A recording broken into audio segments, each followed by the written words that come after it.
नमस्कार. तर आज आपल्यासमोर बसलेल्या आहेत रेखा चोरमले आणि हेल्थ कोच आहेत त्या. त्यांनी आत्तापर्यंत खूप मेडल सुद्धा जिंकलेले आहेत. आता खूप एका सर्टन लेव्हलला जाऊन पोहोचलेल्या आहेत त्या. तर थोडंसं त्यांची जर्नी जाणून घेऊयात आपण. मॅडम थोडंसं तुमच्याबद्दल. नमस्कार. माझं नाव आहे रेखा अभिजित चोरमले. मी हेल्थ अँड फिटनेस कोच आहे. स्टेट चॅम्पियन आहे. महाराष्ट्राला सिल्व्हर मेडल दिलेलं आहे. ग्रेट. 2 टाइम्स नॅशनल प्लेयर आहे. खेळलेली आहे. 2दा मी पुणे युनिव्हर्सिटीला रिप्रेझेंट केलेलं आहे आणि आता bachelor of physical education degree झाली आहे माझी. स्पोर्ट्स टीचर म्हणून 6 वर्ष काम ही केलंय. डिग्री कधी झाली मॅडम करी? 2015 मध्ये झाली आहे माझी डिग्री ही आणि आता डिग्री संपवून मला 10 वर्ष होतील. Bachelor of physical education me degree केली आहे. त्याच्यानंतर मग मी खूप ठिकाणी जिममध्ये जॉब केलेला आहे ॲज अ फिटनेस कोच म्हणून. त्यानंतर स्कूलमध्ये जॉब्स केलेत 6 वर्ष. आता मी सध्या पर्सनल ट्रेनिंग घेते. लोकांना फिट कसं राहायचं, हेल्दी कसं राहायचं त्याच्यासाठी 1 to 1 त्यांच्या घरी जाऊन शिकवणं, अवेअरनेस फिटनेससाठी स्प्रेड करणं ह्या गोष्टी मी आता सध्या करतेय. Okay, great. मग आता तुम्ही एवढी सगळी तुमची हे सांगितली. असं जिथे तुम्हाला वाटलं, की मी आता बॅकआउट केलं पाहिजे, मी आता थकलीये. मला इथून तुमचा प्रवास जाणायचा म्हणजे भले तो लहानपणीचा का असेल. पण तिथून तुम्ही कसं स्वतःला सावरलं, घरातल्यांना कसं टॅकल केलं, समाजाला कसं टॅकल केलं? का ॲज अ मुलगी म्हणून आपल्याला हे भरपूर चॅलेंजेस फेस करावे लागतात समाजात किंवा घरी सुद्धा. कारण घरी पण अशा मुलींना एवढं स्पोर्ट्सकडे कल नसतो. त्यांना वाटतं, की घरी मुलगी राहिली पाहिजे. मग तिथून तुमचा प्रवास काय होता? फॅमिलीनी कसं तुम्हाला अप्रोच केलं किंवा समाजाने असेल किंवा तुमचे कोण कोच होते, की त्यांनी तुम्हाला इथपर्यंत ओढून आणलं? म्हणजे तुमचा प्रवास तो जाणायचा. त्यानंतर मग तुमच्या मुलांचा प्रवास आपण जाणूयात, की जेणेकरून तुम्ही कुणाला ट्रेन केलं आणि आता ते कुठे आहे? ओके, अशा डेफिनेटली. येस श्रद्धा.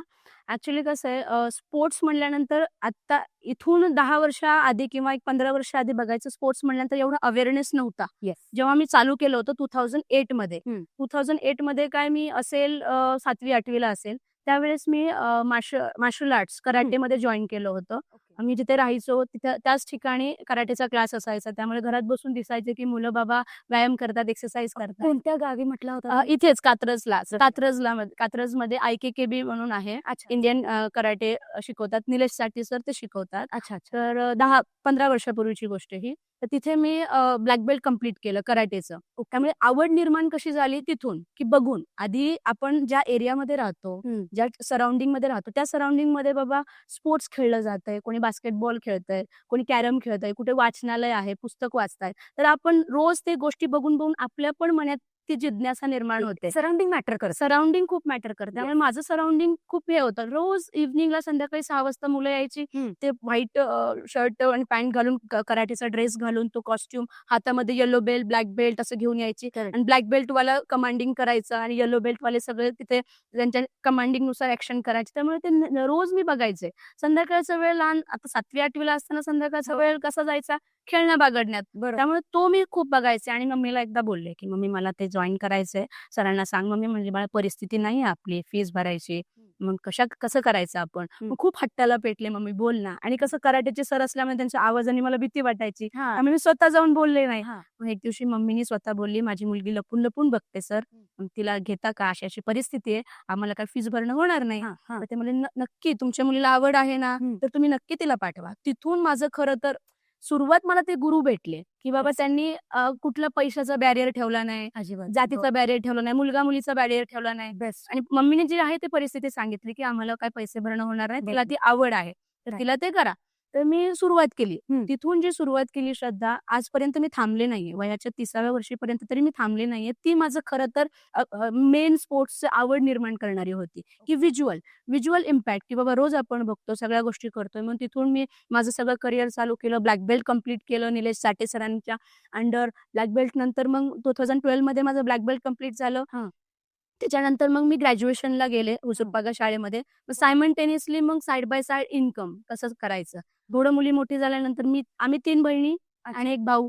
त्यामुळे मी सगळ्यात लहान होते. 2 बहिणींचं लग्न करायचं होतं. परिस्थिती तशी नसल्यामुळे थोडंसं घराच्या दृष्टिकोनातनं पण आपण हातभार लावा बाबा. आपण मम्मी-पप्पांचं कन्व्हर्सेशन ऐकतच असतो. हो, हो. त्यामुळे त्या गोष्टी पण होत्या, की बाबा माझं ब्लॅक बेल्ट झालंय. आपण काहीतरी शिकू शकतो, आपल्याकडे ती कला आहे. तर मी ग्रॅज्युएशन करता करता साइड बाय साइड शाळेमध्ये 1-1 तासासाठी शिकवायला जायचे कराटे. अच्छा. सेल्फ डिफेन्स शिकवायला जायचे. मुलींना मुलं पण शाळेमध्ये सगळ्यांना, लहान मुलांना. अच्छा, अच्छा. 4थी पासून ते 8वी पर्यंतची शाळा होती कात्रजला. हां. सकाळी कॉलेज करायचे. कॉलेजवरनं 12:30-1 ला सुटल्यानंतर 2:30ची शाळा सुटायची. हां. शाळेच्या शेवटी 2 पिरियड माझ्यासाठी ठेवायचे टीचर. अरे वाह! मस्त. तिथं पण मला स्कोप मिळाला, की टीचरने माझ्या नॅशनल सर्टिफिकेट्सला माझ्या ज्या कराटेमध्ये मी आजपर्यंत केलेत.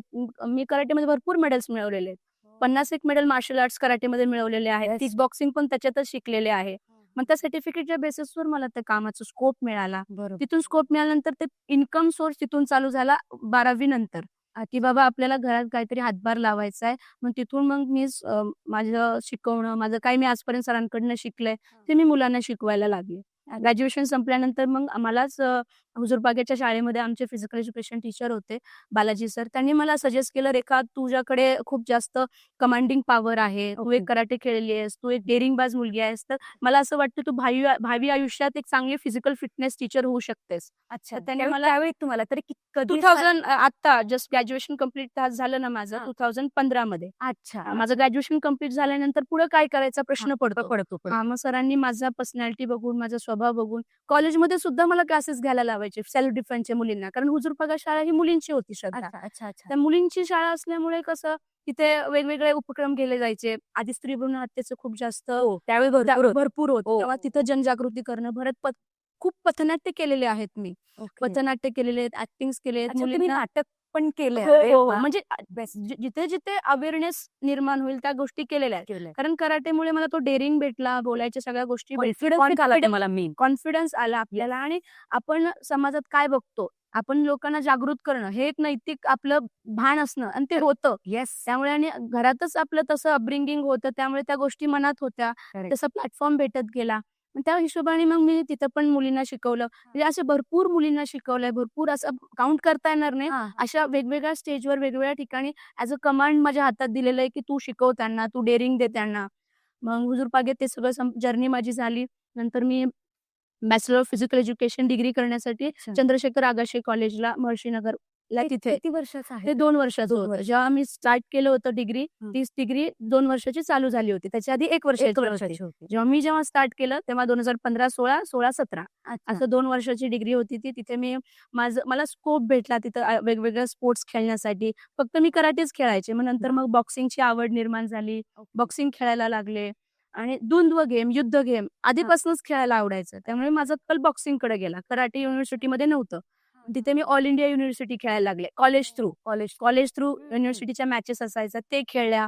मग फिट असल्यामुळे मग मला ॲथलेटिक्समध्ये पण पार्टिसिपेट केलं मी. अरे वाह! मग टीम गेम्स असतात, हॉकी, हँडबॉल. हां, हां. तिथे पण ॲज अ डिफेंडर म्हणून मला ॲज अ फिट असल्यामुळे मला जिथे प्लेयर्स नसतात किंवा खूप क्रुशियल टाईम असतो किंवा प्लेयर इंजर्ड झालेला असतो, दॅट टाईम मी परफॉर्म केलेला आहे. आणि ते सगळे खेळामध्ये Yes. त्याचं कॉन्ट्रिब्युशन आहे. येस, डेफिनेटली तसं म्हणलं तर काही हरकत नाही. डेफिनेटली सगळ्या खेळांमध्ये खेळलेली आहे.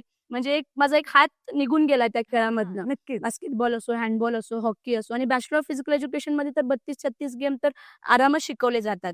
प्रॅक्टिकली कसं शिकवायचं मुलांना काय ते तर आपलं असतंच. हो. फिजिकल एज्युकेशन टीचर म्हणजे काय, की तुम्ही मुलांना कसं शिकवणार. आता शाळेमध्ये आपले स्पोर्ट्स टीचर असतात. स्पोर्ट्स टीचर होण्यासाठीच ती डिग्री आहे, की तुम्ही काय करू शकता, की बाबा तुम्ही वेगवेगळे खेळाचे तुम्हाला नॉलेज असलं पाहिजे. ॲथलेटिक्स पासून, बॉल गेम्स पासून, ग्राउंड गेम पासून सगळ्या गेम्सच्या नॉलेज असले पाहिजे. तर मला प्रॅक्टिकली नॉलेज होतं बुक्सचं वगैरे सगळ्या गोष्टीचं, कारण मी डिग्री करत होते. आणि ग्राउंडचंही नॉलेज होतं कारण मी खेळत होते. कारण फिट असल्यामुळे सगळ्यांमध्ये पार्टिसिपेट करायचे, एन्थुसियास्टिक असायचे. आणि आवडच्या क्षेत्रामध्ये डिग्री करतोय तर मग मला खूप हुरूप आला. आईचं थोडीशी नाराजी होती. बीकॉम झालंय, एमकॉम कर, सीएचा अभ्यास कर, बँकिंगमध्ये खूप जास्त स्कोप आहे. मी म्हणलं, आई मी एका ठिकाणी बसणारी मुलगी नाहीये. बँकिंग म्हणजे आपलं 8-10 तास बसून कम्प्युटरवर काम करा, डोकं तिकडे शांत ठेवून काम करायला लागतं. माझा तसा अपब्रिंगिंग नव्हतं.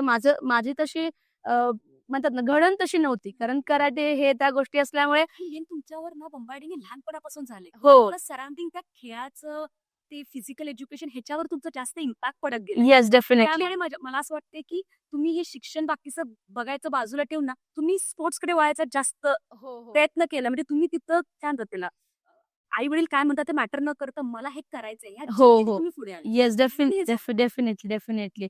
म्हणजे जेव्हा मी कराटे करायचे तेव्हा पप्पाचं पण नाराजी होती, "कशाला मुलीला तसं टाकते, नको करू." आणि आईला पण काय वाटलं सुरुवातीला थोडे दिवस करेल. पण ते कसं एक मुलीचा हट्ट म्हणून तिने केला. पण मी तो काय केला, माझं ते आतमध्ये ती ज्वाला पेटली ना, मी ते कंप्लीट केली. पूर्ण ब्लॅक बेल्टपर्यंत तो कोर्स कंप्लीट केला. त्याच्यानंतर मग ग्रॅज्युएशन केलं. ग्रॅज्युएशनशिवाय हे bachelor of physical education degree करता येत नव्हती. ग्रॅज्युएशन नंतर मी काय करू, त्याच्यामुळे सरांच्या त्या उपदेशाने मी तिथे गेले. तिथे पण मी ग्रॅज्युएशनमध्ये मला अक्षरशः 52% आहेत आणि मला बॅचलर ऑफ फिजिकल एज्युकेशनमध्ये 82% आहेत. म्हणजे जिथे आपण आपण आवड असते ना, तिथे आपण परफॉर्मन्स पण छान देऊ शकतो डेफिनेटली. म्हणजे मला तिथे म्हणजे एक्झाम्स असायचे, कोर्सेस असायचे. डिग्री म्हणजे कसं फक्त स्पोर्ट्स ग्राउंडवर नसायचं. प्रॅक्टिकली नॉलेज आणि थेरटिकली अॅनाटॉमीपासून कुठले शूज घालावेत, कसे ग्राउंडवर जावेत, कुठले कपडे घालावेत, काय खावं, न्यूट्रिशन, मुलांच्या विकासाकडे कसं लक्ष द्यावं, जसं त्यांचं बालपणापासून ते वृद्धपर्यंत आपण त्या मुलांचं फिटनेस कसं देऊ शकतो, ह्या सगळ्या डीप टू डीप नॉलेज मला बॅचलर ऑफ फिजिकल एज्युकेशनमध्ये भेटलं. त्यामुळे ऑलरेडी मी तापलेली होते. त्याच्यामध्ये अजून बॅचलर ऑफ फिजिकल एज्युकेशनच्या डिग्रीमुळे मी अजून जास्त बहारले त्याच्यामध्ये आणि कनेक्ट झाले. आणि जेव्हापासून ते कनेक्ट झाले म्हणजे माझं शैक्षणिक क्षेत्र पण मी भारदस्त केलं आणि माझं इकॉनॉमिक क्षेत्र पण मी भारदस्त करण्याचा प्रयत्न हो. तर मी उद्या डिग्री केल्यावर मी काय नोकरी करणार? शेवटी काय म्हणणार 12वी झाली, डिग्री झाली, काय नोकरी करणार? कसं पैसे कमवणार? खेळामध्ये काय पैसा आहे?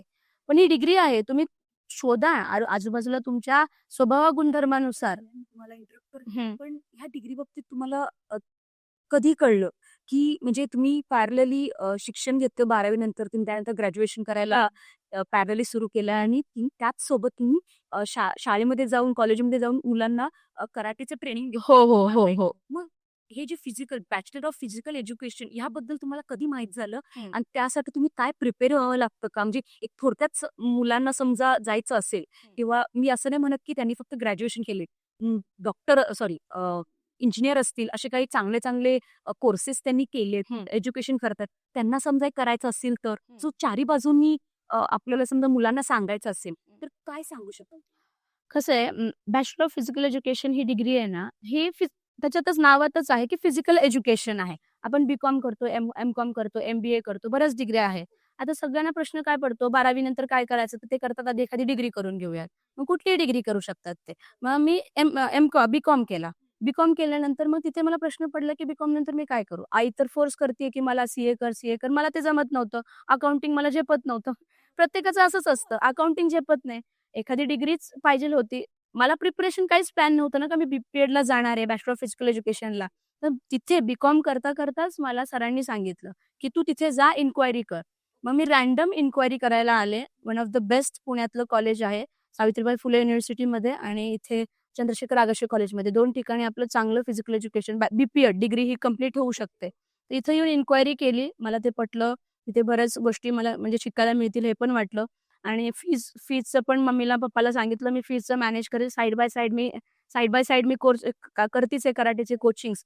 करता मग मी तशी फीज भरेल आणि सवलत होती तेव्हा, की तुम्ही पार्टनी पैसे भरा असं म्हणून. त्यामुळे जिथे-जिथे मी गेले त्या ठिकाणी मला खरंच खूप सवलती मिळाल्यात. खूप लोकं पण अशी मिळालीत, की जिथे मला धीर मिळेल. असं कुठलंच बॅरियर आला नाही, की बाबा पैशाचा बॅरियर आला किंवा कुठल्या गोष्टीचा बॅरियर की किंवा तू मुलगी आहे, तू नाही करू शकत. फक्त बॅरियर आई-वडिलांचा होता. करायचं नाही, नको करू. फक्त मी पप्पांना, मम्मीला विश्वासात घेतलं. एकदा तरी मला चान्स देऊन बघा. प्लीज मला चान्स देऊन बघा. पप्पा मी 100% खरी उतरेल. ब्लॅक बेल्टचं कंप्लीट केलं.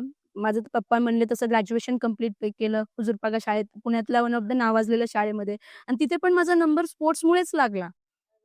तिथे नंबर सहजासहजी लागत नाही. जेव्हा शॉर्टलिस्ट आले सगळे नाव, तर स्पोर्ट्समध्ये मी सर्टिफिकेट्स जॉइन केले होते. माझे जे काही बॉक्सिंगचे मी खेळले होते आतापर्यंत, किक बॉक्सिंग सरांकडून शिकून.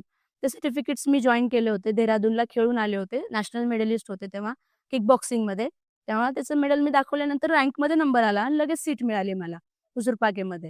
म्हणजे स्पोर्ट्समुळं मला ते एज्युकेशनमध्ये सुद्धा घुसायला सोपं झालं, की बाबा मला लवकर सीट मिळाली. भले मला 12वीला मार्क कमी होते, 66% होते. मेरिटवर सगळं असतं. तरी पण स्पोर्ट्समुळे मला पहिल्या सीट मिळाली हुजूरपागेत चांगल्या शाळेमध्ये. त्याच्यानंतर मग मी बी-पी-एड केलं बॅचलर ऑफ फिजिकल एज्युकेशन. तिथे पण 82% नी पास झाले. 2 वर्ष खूप कष्ट केले. पहाटे 7 वाजता ग्राउंड असायचं. 7 ते 10 ग्राउंड, नंतर 1 तास ब्रेक. मग 12 ते 2 पर्यंत प्रॅक्टिकल नॉलेज वर्गामध्ये बसून सगळ्या गोष्टी. त्यामुळे ते 2 नंतर मग थोडा ब्रेक घेऊन 3-4 वाजता जे ग्राउंडला गेलो, 4 वाजता कोचिंगच्या ग्राउंडला गेलो, 7 वाजताच बाहेर यायचं. कंटिन्युअस तुम्ही त्या ग्राउंडमध्ये हो, त्याच ग्राउंडमध्ये. संध्याकाळी कोचिंगला स्कोप असायचा आणि बॅकग्राऊंड माझं कराटेचं असल्यामुळे मग ते कोचिंगला थोडंफार मिळत गेलं. त्या हिशोबाने मग पैसे जमा करत bachelor of physical education degree complete केली आणि त्या डिग्रीच्या दरम्यानच बॉक्सिंग हा गेम मी म्हणलं ऑल इंडिया युनिव्हर्सिटीमध्ये खेळायचं होतं. किक बॉक्सिंग नव्हता. म्हणून मी बॉक्सिंग चूज केलं. बॉक्सिंगचा क्लब कुठे भेटेल? मला बॉक्सिंग प्रॉपर खेळायला कुठे मिळेल? कारण कोच मिळेल. कोच कोण मिळेल? तर ॲज अ खेळाडू वृत्ती पण होती ना, अजून खेळायचं होतं मला. थोडीच इतक्या लवकर जॉब करायचं आणि हे करायचं, पैसे कमवायचे डोक्यात नव्हतंच. कारण खेळाडू वृत्ती असल्यामुळे अजून शिकायची जिज्ञासा होती. मग विजय सरांचा क्लब हा के-एल-व्ही-एस-पी बॉक्सिंग क्लब मला कळाला. इथे मी 5 वर्ष ट्रेनिंग केलं. मग इथे मी महाराष्ट्राला रिप्रेझेंट केलं. 3 टाईम्स महाराष्ट्राला रिप्रेझेंट केलं. त्याच्यामध्ये एकदा मी सिल्व्हर मेडलिस्ट मिळवलेलं आहे. तर महाराष्ट्राला मी मेडल दिलेलं आहे. त्याच्यानंतर मग त्या दरम्यान माझं लग्न झालं. लग्न झाल्यानंतर मग तरी मी कंटिन्यू माझे क्लासेस चालूच होते. मी बी-पी-एड नंतर मी स्कूलला जॉब केला. कॅम्पस इंटरव्ह्यू असतात मॅम. कॅम्पस इंटरव्ह्यू थ्रू स्कूलमध्ये आपण काय करतो, स्कूल येतात किंवा कंपनीज येतात, जे चांगले नॉलेजेबल असतात, त्यांचे इंटरव्ह्यूज घेतात. इंटरव्ह्यू घेतल्यानंतर मग आपल्याला ते प्लेसमेंट देतात. त्या प्लेसमेंट थ्रू मी स्कूलमध्ये लागले. बऱ्याच पुण्यातल्या नावाजलेल्या स्कूलमध्ये काम केलेलं आहे. SNBP international school, hill green school, Sanskriti school अशा ठिकाणी 6 वर्ष काम केलेलं आहे. सायमल्टेनियसली संध्याकाळी जिमची ट्रेनर म्हणूनही काम केलेलं आहे. म्हणजे माझं फुल कसं होतं, मला माझ्या घराची परिस्थिती पाहून मी स्पोर्ट्समध्ये सुद्धा चांगलं राहावं आणि माझं इकॉनॉमिक पण मी स्टेबिलिटी व्हावी. त्याचा पण विचार केला. येस, कारण माझे डिग्री झालेले आहेत. एकतर बी-कॉम झालेलं आहे, बी-पी-एड झाले, 2 डिग्री झाले, एज्युकेशन तिथं संपलं. सगळ्यांना काय वाटतं 15वी झाली, 16वी, 17वी, 18वी पण शिकलीस तू. सगळे असे म्हणतात ना, गावातली लोकं 16वी, 17वी, 18वी पण शिकलीस, खूप शिकली की बस झालं की. म्हणजे बी-कॉमला आपण 15वी म्हणतो. 11वी, 12वी झाली, 13वी, 14वी, 15वी संपली. 15वी नंतर पण 2 वर्ष अजून केलं, 16वी, 17वी पण केली. पुढं कशाला करायची गरज? नंतर कसं झालं, मी डिग्री केली, 2 डिग्री झाल्या. त्याच्यानंतर घराची परिस्थिती तशी बघितल्यानंतर मग मी जॉब करायला लागले. कॅम्पस इंटरव्ह्यू थ्रू चांगले जॉब्स मिळाले. मग सॅलरी बेसिसवर जॉब, एक फिक्स अमाउंट, 6 वर्ष तिथे काम केलं. त्याच्यानंतर मग संध्याकाळी जिमचं काम केलं. त्या दरम्यानच मग माझं लग्न ठरलं अभिजित बरोबर. मी लग्न केलं. आता लग्नाला 6 वर्ष होतील माझी आणि मला एक 3 वर्षाचा मुलगा आहे. तरी मी असं वाटत नाही की तुम्ही मॅरिड आहात आणि त्याबरोबर एक मुलगा आहे तुम्हाला. असं कोणी म्हणणार नाही. प्रेक्षक तर बघत असतील ना, thank you so definitely much. म्हणतील की अरे, ही तर यंग वाटते अजून. Thank you so much. हे सगळं कसं आहे फिटनेसवर आहे आपलं. खरं आहे. हे सगळं कसं फिटनेस व्यवस्थित असला, आपण स्पोर्ट्सला ना त्या दृष्टीने कधीच बघितलं नाही पाहिजे, की ह्याला बाबा काही स्कोप नाहीये. आता तुम्ही माझीच जर्नी बघा ना, मी आता काय सांगितलं, मी स्पोर्ट्स थ्रूच पुढे घेत गेले आणि केलं टप्प्याटप्प्याने. आता सुद्धा नाही नाही भेटत. आपल्याला मार्ग शोधायला लागतो. देव सुद्धा वरून आपल्याला आशीर्वाद देत असतो, की बाबा ही कष्ट करणारी आहे ना, मग हिला मार्ग द्या. पण जसं आमचे निलेश सरांनी मला फ्रीमध्ये कराटे शिकवलं. तसं ग्रॅज्युएशनमध्ये बालाजी सरांनी मला सांगितलं, की "बाबा तू बी-पी-एडला जा." मग अशा बी-पी-एडमध्ये कॅम्पस इंटरव्ह्यू थ्रू मला नोकरीची संधी मिळाली. मग ह्या सगळ्या गोष्टी मिळत गेल्या. मग ते कॉन्फिडन्स ब्रिंग झाला.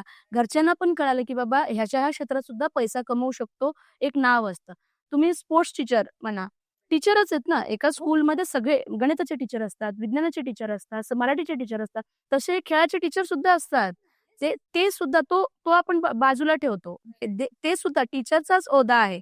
मी पण एक टीचर आहे. मी पण 6 वर्ष टीचिंग केलेलं आहे. आता सुद्धा मी टीचिंग करते. फक्त एवढंच की इन्स्टिट्यूटमध्ये नाही करत आहे. पर्सनल 1 टू 1 क्लायंट्स हँडल करते. कारण बिकॉज ऑफ माय फॅमिली. ते सगळ्या गोष्टी ऑफकोर्स त्या सगळ्या गोष्टी सांभाळून आपल्याला 8 तासांची नोकरी आता जमणार नाही. लहान मुलगा आहे 3 वर्षाचा. मग या हिशोबाने आपण त्या स्पोर्ट्सला त्या दृष्टिकोनातनं बघितलं ना श्रद्धा, तर डेफिनेटली याच्यामध्ये एवढ्या साऱ्या स्कोप्स आहेत ना, तुम्ही पाय ठेवाल तिथे तुम्हाला पैसा मिळू शकतो. अशा ठिकाणी आपण करू शकतो असं मी म्हणते. आता आई-वडिलांनी तुम्ही सुरुवातीला ज्यावेळी स्पोर्ट्समध्ये आलात त्यावेळी ते हॅपी नव्हते, राइट? पण तुम्हाला ज्यावेळी मेडल मिळत गेले, तसं त्यांचं काय मत होतं? किंवा मला अनेक पार्ट तुम्ही मला हवंय तुमच्याकडून, की जे समाजाने किती तुम्हाला सपोर्ट केला?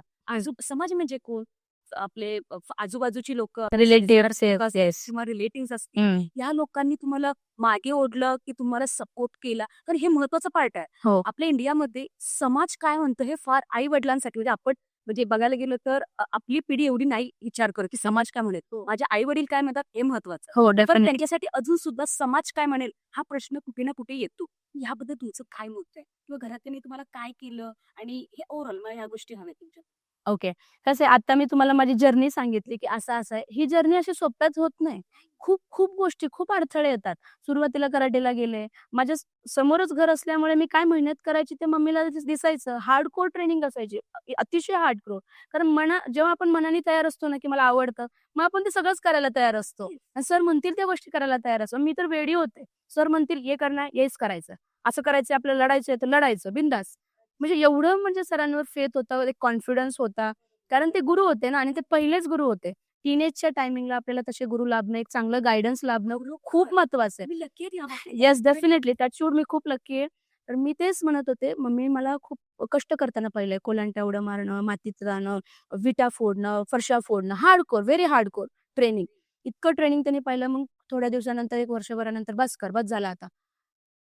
किती काळी पडतेस, केसामध्ये किती खराब धूळ साचते. एकतर तू दिसायला काळी, तुझ्याबरोबर लग्न कोण करणार? हां, हातपाय मोडला, वाकडं झालं, तर अपंग झाली तर काय करणार?" मग हे चालू झालं बोलायला हळू-हळू. आणि मग नंतर मी म्हणलं, "नाही काय होणार मम्मी, मी स्ट्राँग आहे."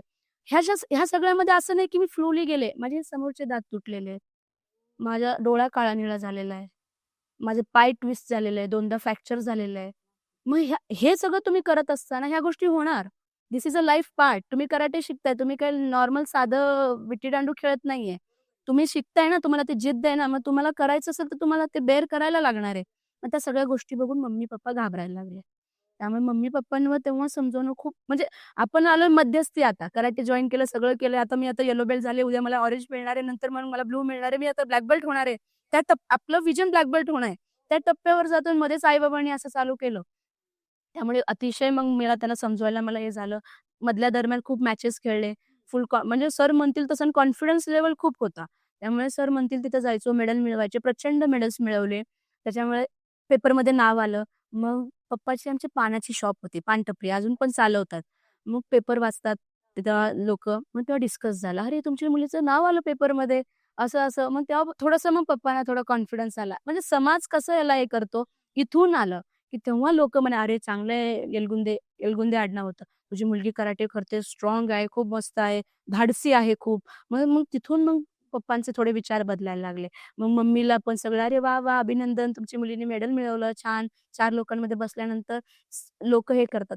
सुरुवातीला कोणी नावाजत नाही श्रद्धा. जोपर्यंत आपण आपली जागा बनवत नाही ना, तोपर्यंत आपलं समाजात नाव होत नाही. समाज आपला तू काही कर मागे तुझ्या, पण जोपर्यंत तू समाजाच्या समोर कधी येणार, जेव्हा पेपरमध्ये नाव येईल, लोकांच्या नजरेत तू पडशील, तेव्हा मग आई-वडिलांचा पर्स्पेक्टिव्ह चेंज व्हायला लागला.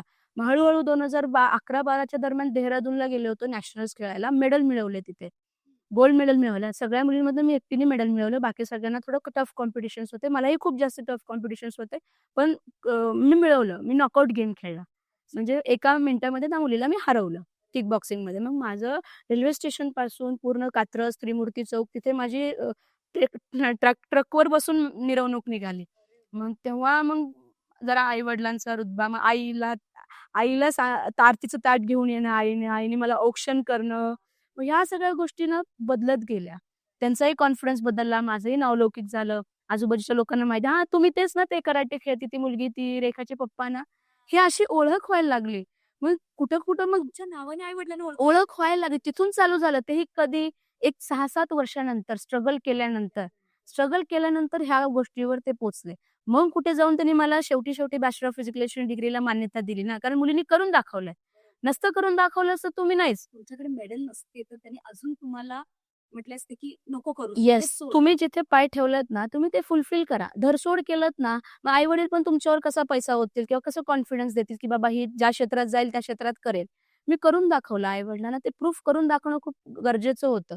3 मुली होतो. सगळ्यात शेवटची मुलगी होते आणि माझ्यामध्ये म्हणजे लहानपणापासून कराटे खेळते ना, त्यामुळे माझ्या बहिणींसारखी नव्हते नटापटा करणं, त्याच्यामध्ये आवरणं-बिवरणं. माझं काय असायचं, एक शर्ट घातलं, एक पॅन्ट घातली, चला निघालो. मुलांसारखं एकदम टॉम बॉय सारखं. म्हणजे ते नॅचरली तसा होता. आपला जो मूळ स्वभाव आहे ना, त्याला अनुसरूनच आपण बाकीच्या गोष्टी केल्यात ना, आयुष्य खूप सुंदर होईल. तुम्ही बघा आता खरं तर तुला सांगू का, खेड्यागावातल्या मुली म्हणा, कुठल्याही मुली म्हणा, त्यांचा मूळ स्वभाव ते ओळखतच नाहीत. मूळ स्वभावाच्या व्यतिरिक्त त्यांनी दुसरं काही करायला गेलं ना, त्यांना खूप प्रेशर येतो. म्हणजे मूळ स्वभाव म्हणजे काय, एखादीला शिवणकाम आवडतं, एखादीला बाबा विज्ञानात खूप आवड आहे, गणितात खूप आवड आहे, एखादीला मेहंदी काढण्यात आवड आहे, एखादीला कराटे, बॉक्सिंग करण्यात आवड आहे, एखादीला भाषण करण्यात खूप आवड आहे. तुम्ही दाबू नका ना त्या लोकांना. स्कोप द्या ना. ते स्कोप देणं खूप महत्वाचं आहे. तुम्ही जर स्कोप दिला ना, तर तिला का नाही उडायला पंख भेटणार? ती डेफिनेटली उडेल. हॉबी असते ना, आपल्याला जे करायचं त्याच्यामध्ये आपलं मन लागतं. आपण न विचार करता आपण त्याच्यामध्ये अगदी वाहत जातो. त्या कलेला आपण घेतलं ना सोबत आणि त्याच्यासोबत आई-वडिलांची साथ असेल, डेफिनेटली, तुम्ही सगळं अचीव्ह करू शकता. डेफिनेटली. श्रेया घोषालनी काय केलं? तिच्या आई-वडिलांनी तिला लहानपणापासून तिला यामध्ये आणलं. काय आहे ती आता मुलगी? डेफिनेटली. म्हणजे कसं आहे माहिती आहे का, सुरुवातीला पण तुमची जर जॉइंट फॅमिली असेल, काही असेल, 3 मुली आहेत, 1 मुलगा आहे. माझ्या पप्पाला म्हणायचं, "तू का त्या मुलीला त्या क्षेत्रात टाकलं? चांगलं शिकव. पुण्यासारख्या सिटीत गेलायस, चांगलं शिकव. कशाला स्पोर्ट्ससारख्या अशा गोष्टीमध्ये हातपाय तोडून घेतेस?" 10-15 वर्षापूर्वी अशी विचारसरणी होती. आता पण काही गावामध्ये ही विचारसरणी आहे. पण स्पोर्ट्स म्हणजे ते गोष्ट नाहीये, की तुम्ही हातपाय तुटेल किंवा तुम्हाला काय मिळणार नाही, काय तुम्ही नॅशनल मेडल घेतल्यामुळेच तुम्हाला नाव मिळेल किंवा तुम्ही नावलौकिक व्हाल. असं काही नाही. तुमचं कॉन्फिडन्स खूप महत्वाचा आहे. तुम्ही समाजात वावरताना तुम्ही किती धैर्यवान आहात, तुम्ही लोकांना कसं बोलता, बसमध्ये जाताना एखादी घटना घडली तर तुम्ही त्याला कसं टॅकल करता. ह्या छोट्या-छोट्या गोष्टी कॉन्फिडन्स देतात. रोडवर चाललोय, माझ्या लहान बहिणीला मी कसं सांभाळू शकतो. बाबा कुत्रा अंगावर आलं तर ते प्रोटेक्ट करण्यासाठी तर आपल्याला धीर पाहिजे. ह्या सगळ्या गोष्टी civil sense, normal civil sense कसं असतो, समाजात वागणं कसं असतं, आपलं धीर कसं ठेवणं, आपलं मत कसं समोर मांडणं, ह्या छोट्या-छोट्या गोष्टी सुद्धा स्पोर्ट्समुळे आपली पर्सनॅलिटी चेंज करतं. स्पोर्ट्स ही अशी गोष्ट आहे ना, तुमची ओव्हरऑल पर्सनॅलिटी चेंज करते. लोकांचं आपल्याकडे बघण्याचा पर्स्पेक्टिव्ह चेंज करतो. आता या एवढ्या सगळ्या जर्नीमध्ये मी 30 वर्षाची झाली आहे. अजून सुद्धा मला लहान बाळ आहे. लोकं मला तुम्ही जसं म्हणलात, की वाटत नाही की ते तुम्ही एक आई आहात. ठीक आहे. मस्करी-मस्करीमध्ये बॉक्सिंगची मुलं म्हणतात, "संतूर मम्मा आली." म्हणजे अरे बाबा नाव छान ठेवलं. काय संतूर मम्मा आली. अरे यार मी गोरी-बिरी नाहीये, संतूर मम्मा नाहीये. पण यंग दिसतं. ऑफकोर्स यंग दिसायचं काय कारण आहे? हेल्दी राहा, फिट राहा. तुम्ही फिट राहा. कुठल्याही क्षेत्रात जा, तुम्ही जर फिट असाल ना, तर डेफिनेटली म्हणजे तुम्हाला ना आतून तुमची ज्वाला उसळली पाहिजे. धरसोड केलं तर कुठलीही गोष्ट भेटणार नाही. पूर्णत्वास न्या ती गोष्ट. आज ना उद्या म्हणतात ना, भगवान के घर में देर है अंधेर नहीं. आज ना उद्या तुम्हाला कुठे ना कुठे तो फुटेलच, मार्ग दिसेलच. आज सुद्धा मी उपाशी नाहीये. मी माझ्या नवऱ्याच्या खांद्याला खांदा हात लावून कमवतेय, पैसे देतेय घरी, घर संसार चालवतेय, माझ्या बाळाच्या शिक्षणाचा खर्च बघतेय. म्हणजे खरं सांगू माझं सीझर झालेलं आहे. सिझेरियननी माझं बाळ झालंय. त्याच्यानंतर सुद्धा मी बाउन्स बॅक करून फिटनेस केलं. क्विट तिथं सुद्धा करू शकले असते मी, की बाबा माझं बाळ झालंय, मी सीझर झालंय, आता मी काय फिटनेस करू, मी काय स्पोर्ट्स करू? नाही. तुझी ज्वाला इथून आहे ना. मला डॉक्टरांनी याबद्दल काही सांगितलं होतं? हो. नाही सांगितलं होतं. ते म्हणले होते, "तू वेट नाही जास्त लिफ्ट करू शकत. तू थोडंसं स्वतःला सांभाळ." पण ह्या गोष्टीला सुद्धा मी मात केलं. कारण कसं आहे तुम्ही जे नाही करू शकत ना, त्याच्यामागे काहीतरी कारण असतं. का नाही करू शकत? तो आधी शोध काढायला पाहिजे. त्याच्यावर आपण मात केला. का नाही करू शकत? त्याच्यावर मी मात केला, की बाबा आपण कुठे कमी पडतो. वुमन्सला आफ्टर सिझेरियन हीलिंग व्हायला प्रोटीनची जास्त जरूरत असते. मी प्रोटीन इंटेक खाण्यामध्ये जास्त वाढवला. त्यामुळे माझे जे स्टिचेस आहेत ना, त्याची हीलिंग लवकर झाली. हीलिंग झाल्यामुळे मी सुरुवातच जिमपासून केली आफ्टर स्टिचेस. जिमनी माझं हेल्थ मी हळू-हळू सुधारत गेले. 6 महिने मी स्वतःला वेळ दिला. जेव्हा माझी बॉडी टोन आणि फिट झाली, प्रेग्नन्सी नंतर बाळ 6 महिन्याचं झालं. लगेच बाळ जेव्हा 7व्या महिन्याचं वरचं खायला लागला, लगेच मी जिमला एनरॉल केलं. 6 महिने स्वतःला ट्रेन केलं म्हणजे वर्षभर त्याच्यात गेलं. त्याच्यानंतर मी फुल फ्लेजनी आता काम करू शकते as a fitness health coach म्हणून समोरच्यालाही गाईड करू शकतेस. म्हणजे तुम्ही कुठलाही बॅरियर तुम्ही इथून हारलात ना, तुम्ही सगळीकडनं हारलाच. त्यामुळे तुम्ही कुठलंही बॅरियर तोडू शकता. तुम्ही कुठलंही बॅरियर तोडू मला मी बाबा स्पोर्ट्स पर्सन आहे, तर माझं नॉर्मल डिलिव्हरी होईल या हिशोबाने मीही बसले होते बाकीच्या म्हणजे सगळ्यांसारखं. मी असा विचार केला. हां, स्पोर्ट्स पर्सनला कसं पण सांगून येत नाही कधी बाळ म्हणजे कुठली सिच्युएशन सांगून येत नाही. This is a life. तुम्ही ठरवाल ती गोष्ट जर व्हायला लागली, तर life is going very easy. कुठला माणूस आहे, की "अरे मेरी लाईफ बहुत ईझी चल रही है." कोण म्हणतं? प्रत्येकाच्या आयुष्यात काही ना काही होतं.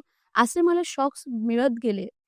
कुठल्याही गोष्टीत असे म्हणजे चॅलेंजेस मिळत गेले. मला इझिली काय भेटलेलं नाहीये. कधी येस डेफिनेटली मला इझिली कुठलीच गोष्ट मला एकतर प्रूफ करून दाखवायला लागलं. मला माझं तिथं मी का बरोबर आहे, मी का योग्य आहे ते सांगायला लागलं.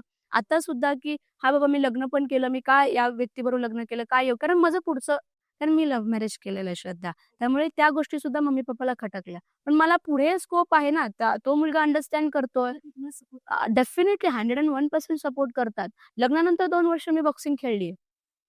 त्याच्यानंतर प्रेग्नन्सीमध्ये ब्रेक घेतला. आता सुद्धा मी मार्च महिन्यामध्ये बॉक्सिंग खेळले. त्याच्यानंतर मी स्पोर्ट्स खेळायला स्टॉप केला, की मला पुढे जाऊन शिवांशला, माझ्या बाळाला, घराला थोडंसं हेल्प करायचं. सो दॅट्स व्हाय मी नवीन मुलांना माझ्या आता कसं बॉक्सिंगमध्ये नवीन मुलं येतात, त्यांनाही चान्स मिळायला पाहिजे आणि मीही थोडंसं आता तुम्हाला माहिती आहे की तुम्हाला कुठे थांबायला पाहिजे. That's time you have to step back and you have to go through the another way like that. Perfect. आणि लकीली सांगू, माझ्या मते ना लग्नाच्या आधीचा प्रवास होता, त्याच्यामध्ये पण तुम्ही भरपूर चॅलेंजेस येस. लग्नानंतर तुम्हाला प्रूफ करायची गरज नाही, कारण सपोर्ट सपोर्ट पर्सन तुम्हाला भेटलाय. Yes, definitely. हां. तिथे मला तर सोडून हां. बाळ बघायला आहेत ते. Yes, definitely. तिथे सुद्धा मला म्हणजे माझे सासरे पण बघा, माझा हसबंड पण बघा, खूप छान व्यवस्थित सपोर्ट करतात, बाळाला सांभाळतात. कारण त्यांना माझं मोटो माहिती आहे. माझे कष्ट माहिती आहेत, की बाबा मी एवढा वेळ 2 तास बाहेर जाते, तर ते 2 तास कामच करून व्यवस्थित घरी येते. तो ट्रस्ट मी बिल्ड केलेला आहे. कुठलीही गोष्ट सहज नाही मिळत. त्यांना ते पटवून देणं, त्या गोष्टींनी स्वतः अभिजितनी मला ह्या सिच्युएशनमध्ये बघितलेलं आहे ना, की बाबा मी कसं काय आणि हा सुद्धा निर्णय मी चांगलाच घेतलाय. हे सुद्धा मम्मीला वर्षभराने पटवून दिलं. वर्षभर लग्नानंतर मम्मीने पाहिलं नाही आम्हाला. वर्षभरानंतर संसार उभा झाला, स्टॅबिलिटी भेटली. त्याच्यानंतर मम्मी-पप्पा बोलायला लागले. इथे सुद्धा स्ट्रगल आहे. Life is not going to easy. तुम्हाला कुठलीच गोष्ट तुम्हाला ना ईझी नाही भेटणार. त्यामुळे तुम्हाला लढत राहणं, धिस इज अ जर्नी. लढायचंय, प्रूफ करून दाखवायचं, की मी किती योग्य आहे, हे समोरच्याला दाखवणं खूप गरजेचं आहे. अगदी परफेक्ट. आता ओव्हरऑल तुमच्याबद्दल मला जाणून फार फार छान वाटलं. आणि त्यावेळी तुम्ही भरपूर स्ट्रगल करून इथपर्यंत आलाय. तुम्हाला हे सगळं मिळवणं इझी नव्हतं. एवढं आणि मेन कसं माहितीये, घरातून सपोर्ट मिळाला ना, बास होतं आपल्याला. बाकी काय डेफिनेटली. येस. सपोज म्हणजे काय, भले पैशाने नको, पण मनाने, की येस तू जा, मी आहे, मी तुझ्या पाठीशी आहे. येस. हे जरी असलं ना, आपल्याला फार स्ट्रॉंग बनवतं.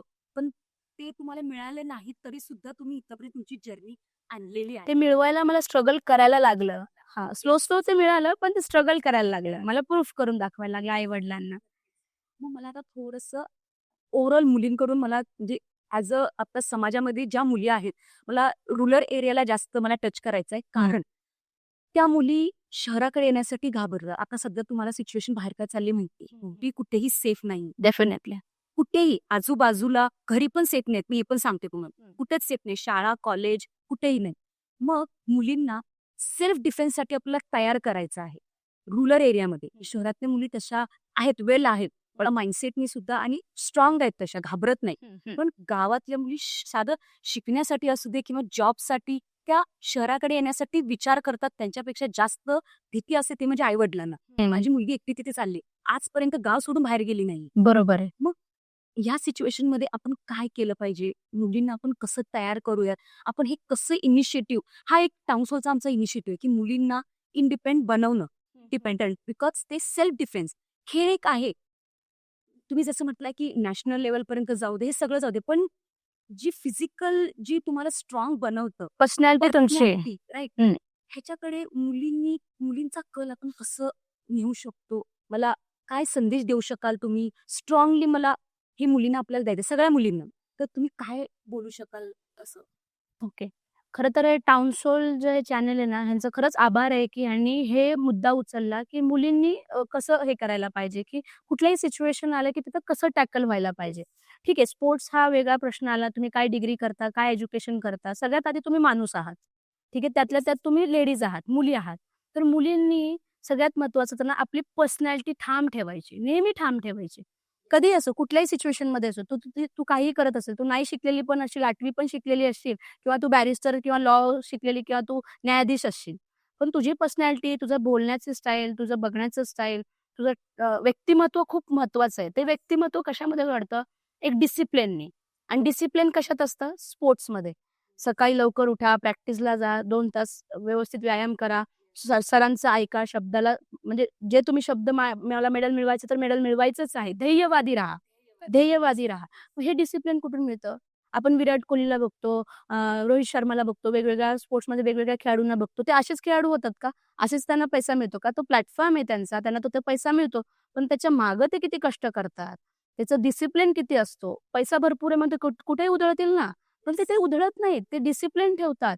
तर मुलींना ना एकच सांगायचं, तळागाळातल्या असो, शहरातल्या कोणालाही असो, तुम्ही एक डिसिप्लिन करायचा.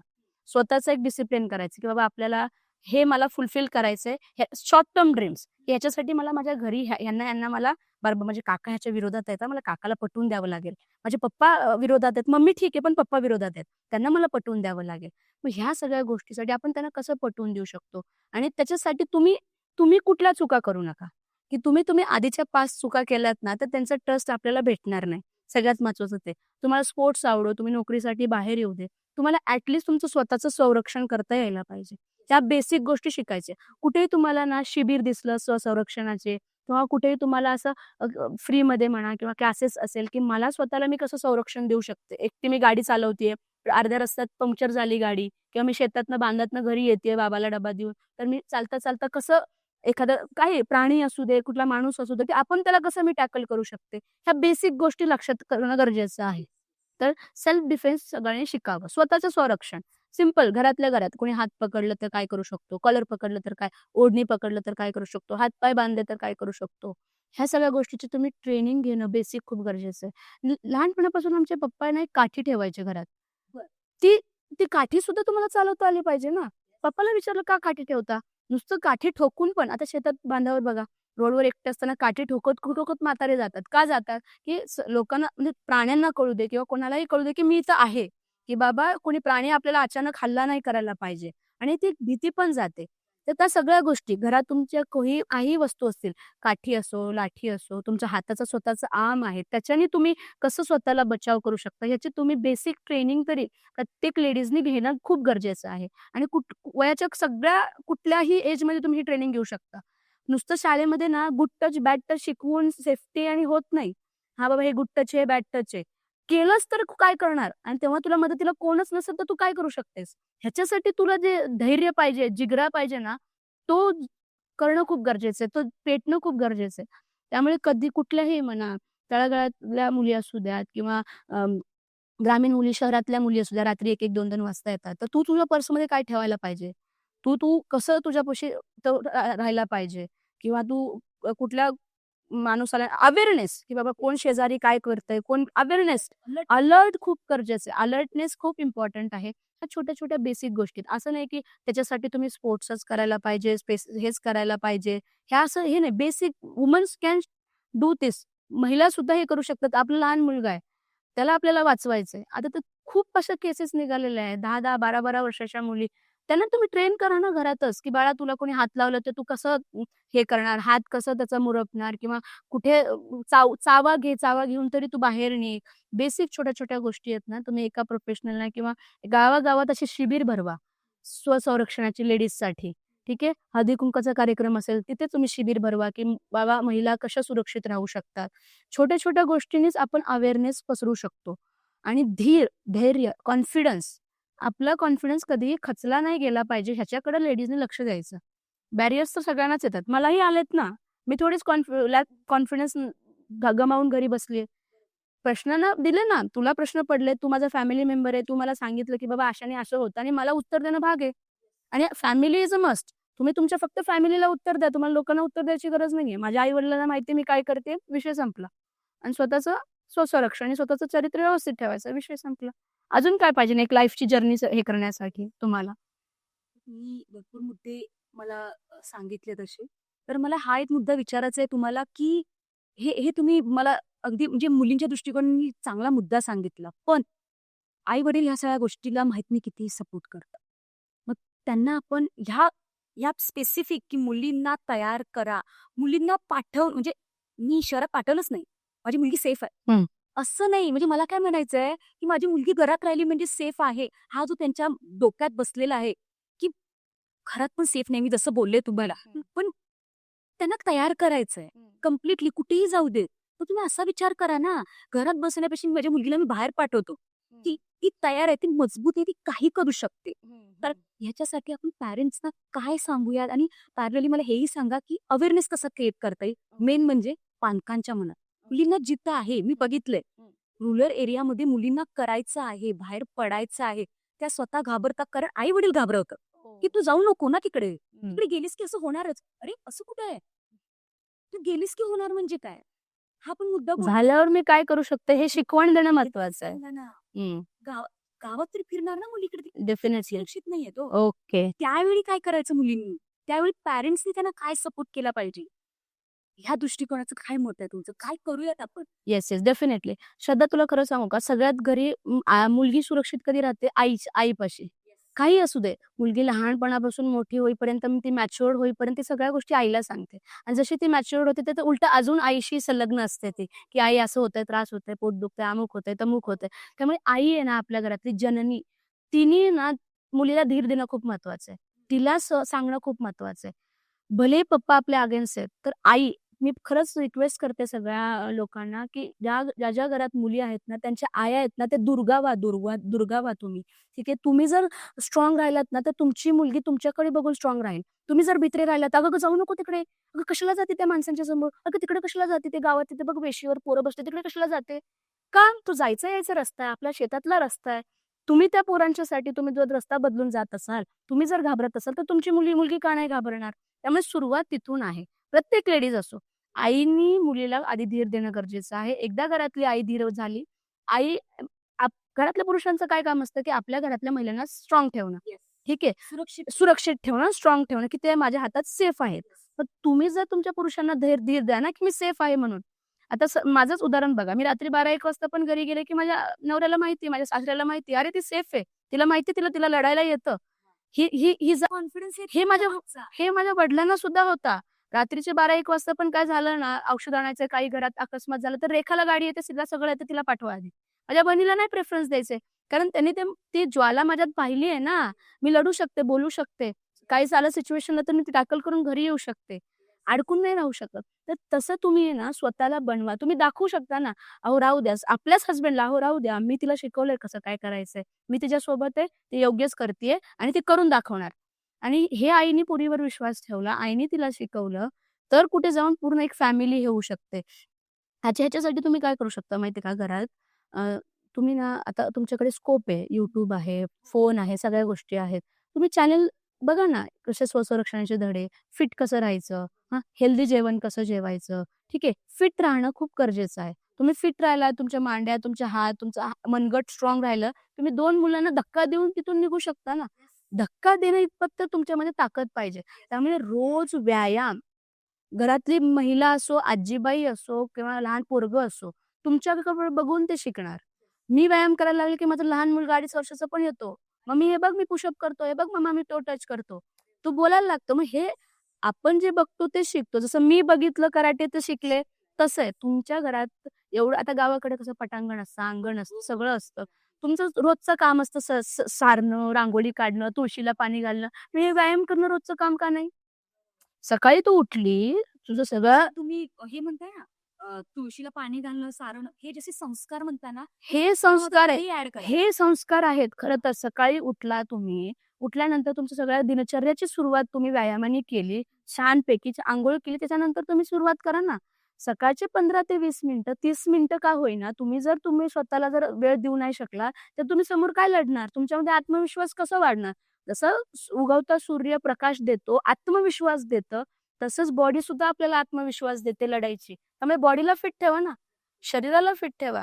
तुम्ही आजकाल आत्ता लेटेस्ट न्यूज बघता, तुम्ही आजकाल ते प्रेमानंद महाराजांचं बघताय. प्रेमानंद महाराज काय बोलले? "दिनचर्या आपकी अच्छी रखो. सुबह उठो, प्रातःकाल उठो, ब्रह्मचर्य रखो, चरित्र अच्छा रखो." मुलांसाठी ते म्हणतात, मुलींसाठी सुद्धा तेच आहे. सकाळी सकाळी उठ, प्राणायाम कर, योगा कर, तुला जमेल ते एक्सरसाइजेस कर, बॉडीला हालचाल दे. ठीक आहे. ह्या सगळ्या गोष्टीमुळे तुझे शरीर छान होईल, तुला एक कॉन्फिडन्स मिळेल, तुझं स्किन छान होईल, ऊर्जा तुझी छान होईल. तुला बाकीचे प्रॉडक्ट्स लावायची गरजच नाहीये. आज 25 वर्ष झालं मी माझ्या गालाला पावडर नाही लावलं. आज 25 वर्ष झालं. लग्न समारंभ ओकेजनली ते ठीक आहे. पण कधीही बाहेर जायचं असेल, तर मी आजपर्यंत एक टिकली सोडून माझ्या गालाला काही नाही लावलं. एक पिंपल तरी आहे का? का? कारण मी व्यायाम करते, मी घाम गाळते. तुम्ही खाल्लंय ते पचवा ना आणि त्याची ऊर्जामध्ये निर्माण करा. एक रक्त तुमचं खूप महत्वाचं आहे. ते रक्त तुम्हाला एनर्जी देतं, लढायची ताकद देतं. तुम्ही जेवले नाही, तुम्ही कुपोषित राहिला किंवा खूप खाल्लं आणि फॅटी राहिला, तर तुम्ही काय लढणार? आणि ठीक आहे, माझा पोरगा पळत चाललाय, उतारावर आहे, त्याला पकडणं इतपत तरी आपल्या पायात ताकद पाहिजे ना. सिंपल बेसिक गोष्टी असतात ना, खरं तर मी लोकांना सांगायचंय, सगळ्याचं मूळ काय आहे? आरोग्य. आरोग्य चांगलं असेल, मानसिकता नीट असते. मानसिकता नीट असेल तर तुम्ही अभ्यास नीट करू शकता, तुम्हाला यश मिळू शकतं. तुमचं आरोग्यच नीट नाही तर तुम्ही करत काय तुम्ही आयुष्य काढणार आहे? त्यामुळे त्या गोष्टी गावातल्या असो, शहरातल्या असो, तुमचं आरोग्य नीट ठेवा. सुरुवात तुम्ही करा. चला अर्धा तास, 1 तास लवकर उठू, व्यायाम करू. घरातले कोणी नाही करत ना, मग मी एकटा करतो. आज नाही, उद्या नाही, मला बघून तरी करतील, परवा तरी करतील, तेरवा तरी करतील. आजी घरी एकटीच आहे, "चल गं आजी तू आणि मी खेळू." मी आता सध्या 75 वर्षाच्या आजीला सुद्धा ट्रेन करतेय आणि मी आता सध्या 7 वर्षाच्या मुलीला सुद्धा ट्रेन करतेय. म्हणजे 7 वर्षापासून 75 वर्षाच्या मुलीला सुद्धा मी आता ट्रेन करतेय. त्यांना फिट राहण्यासाठी सांगतेय. एक आहे उतारवयात चाललेला आहे, एक आहे त्याचं आता जीवन सुरुवात होणार आहे. दोघांनाही आरोग्य खूप महत्वाचं आहे. जसं 30शी ओलांडतात ना मॅडम, तेव्हा हाडाची झीज, शरीराची झीज आणि बाळानंतर तर खूपच जास्त त्रास होतो. नाही होत, बाळ आहे, घराचं काम आहे. घराला तुम्ही प्रेफरन्स दिला, कामाला तुम्ही प्रेफरन्स दिला, मग स्वतःला काय देणार? तुम्हीच नसाल तर घर कोण चालवणार? बेसिक तुमचं मूळ बेसिकच लक्षात ठेवा. अरे जाऊ दे ना, काय व्यायाम करायचंय? चाललंय ना, ढकलगाडी, चाललंय ना चाललोय, चाललोय ना चाललोय. का? का हार्ट अटॅकचे केसेस वाढतायत एवढे सारे? मी एक पॉडकास्ट ऐकत होते, चांगले हार्ट सर्जन होते. त्यांचं म्हणणं आहे, की मी 10 वर्षापूर्वी आहे ना, ऐकलं नव्हतं, की 20 वर्षाच्या मुलाला हार्ट अटॅक येतो. मी सर्जरी केली आहे. 17-17, 18-18 वर्षाच्या मुलाची बायपास सर्जरी केली आहे. नव्हतं हे आणि हार्टचा जो डिसीज आहे ना, हे बाहेरच्या देशांना आहे, इंडियातल्या लोकांना नाहीये. इंडियातली लोकं त्यांचे शेतात काम करून काफ मजबूत असतात. काफ म्हणजे आपला सेकंड हार्ट असतो मॅडम. आता स्वतःच नरेंद्र मोदी सर बोलले, "आपला देश ओबेसिटीकडे चाललाय. तेल कमी खा. तेल जास्त वापरू नका. व्यवस्थित ओबेस नका होऊन देऊ आपल्याला. प्रगती करणं म्हणजे ओबेस करणं का? म्हणजे बाहेरच्या देशातनं तुम्ही सगळंच घेतलं तर तुम्ही ओबेसिटी पण घ्या, डायबिटीज पण घ्या, तुम्ही हार्ट पण घ्या, सगळे डिसीजेस घ्या म्हणलं तर कसं होणार? तुम्ही शेतकरी आहात ना, कृषीप्रधान आहे ना, मग कृषी असलं तर फिटनेस पाहिजे. ते तुम्ही ठेवा ना. कृषी असंच होतं का? लोध्या माणूस कृषी करू शकतो का? नांगरणी करू शकतो का? तुम्ही बघा एकही शेतकरी बघा तो रोधा असतो का बघा बरं? नसन त्याचे मसल्स दिसतात त्याला. त्यामुळे नेहमी ऑब्झर्व्ह करायचं. तुम्ही कृषी लोकं जे आहेत ना, त्यांच्या ज्या बायका मुलं आहेत ना, त्यांचे जीन्स खूप स्ट्राँग असतात. त्यामुळे तुमच्या जीन्सला जागृत करा ना तुम्ही.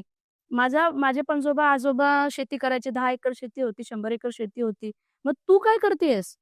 तू जर तू ठीक आहे शहराकडे यायचंय, तुला शिकायचंय, सगळं शिक, सगळं कर. पण तुझं जीन्स जे आहे, तुझा जो तुला ते बाळकडू आई-वडिलांनी जे दिलंय, ते तू जपून ठेव आणि त्याला ती ज्वाला दे.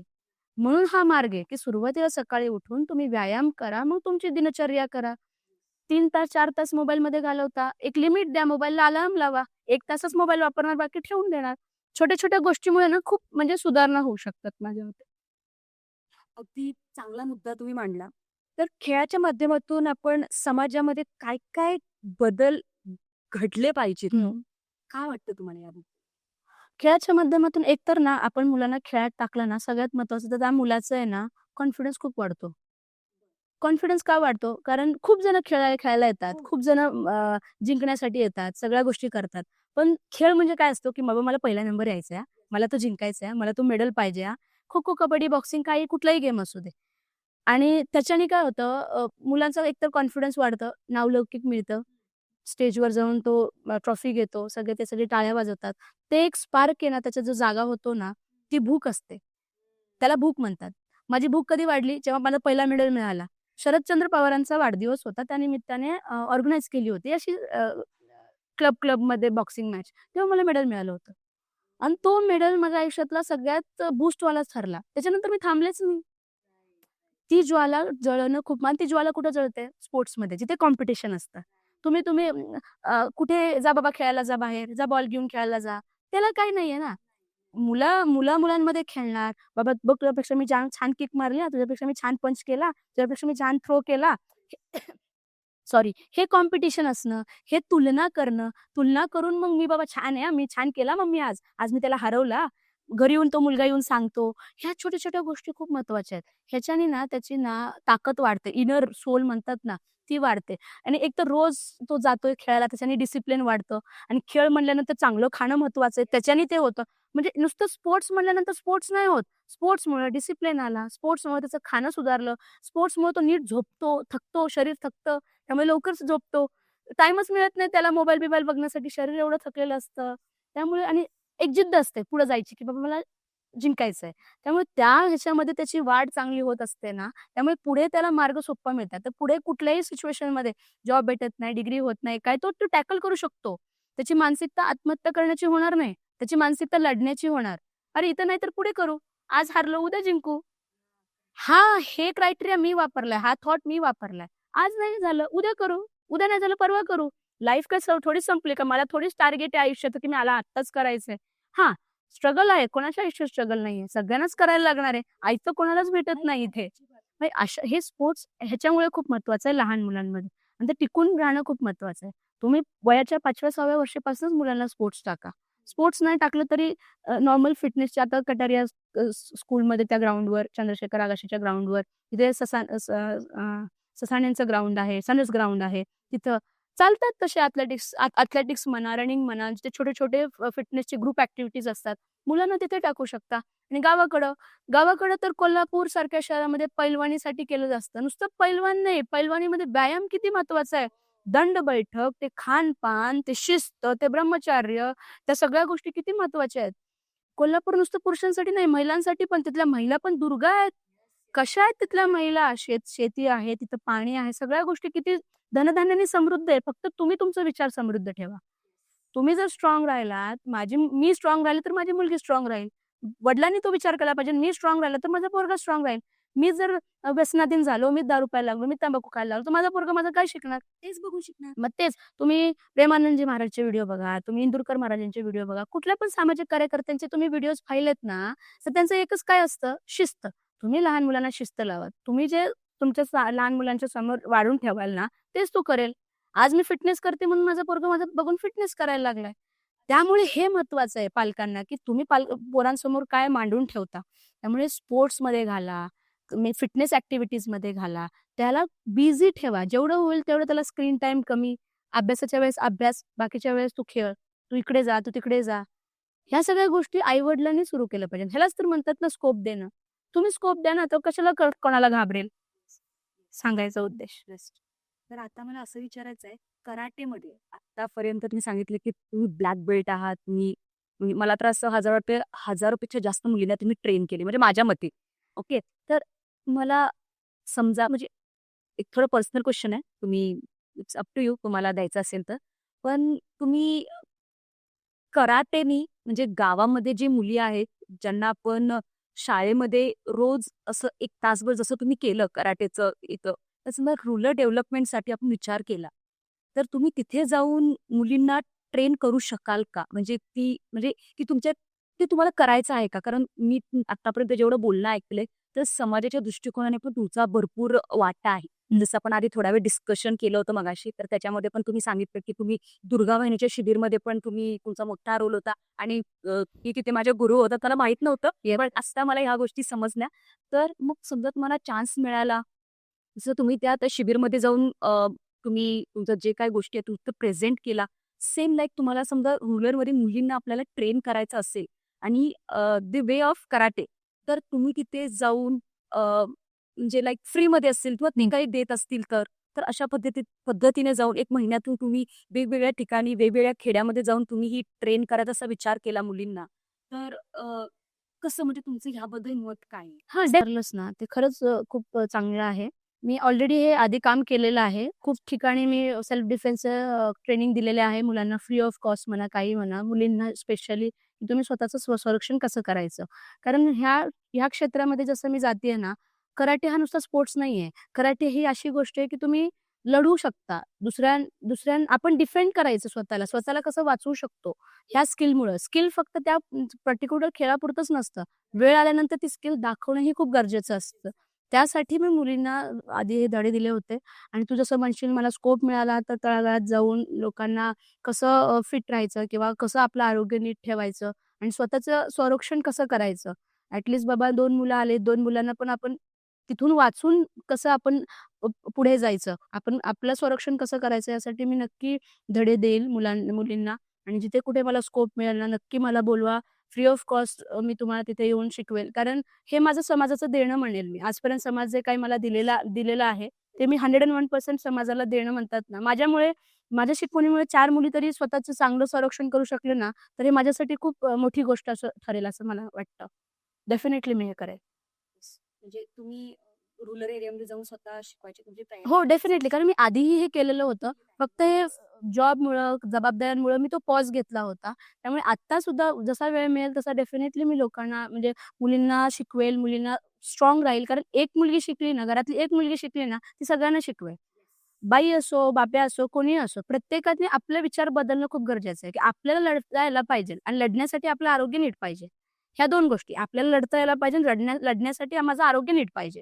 ही सिंपल गोष्ट आहे. फिटनेस नको, सेल्फ डिफेन्स नको, ह्या सगळ्या नकोच. एक मनात एवढंच ठेवायचं, की मला लढायचंय, मला स्वतःला वाचवायचंय, त्याच्यासाठी मला शरीर बळकट पाहिजेल आहे.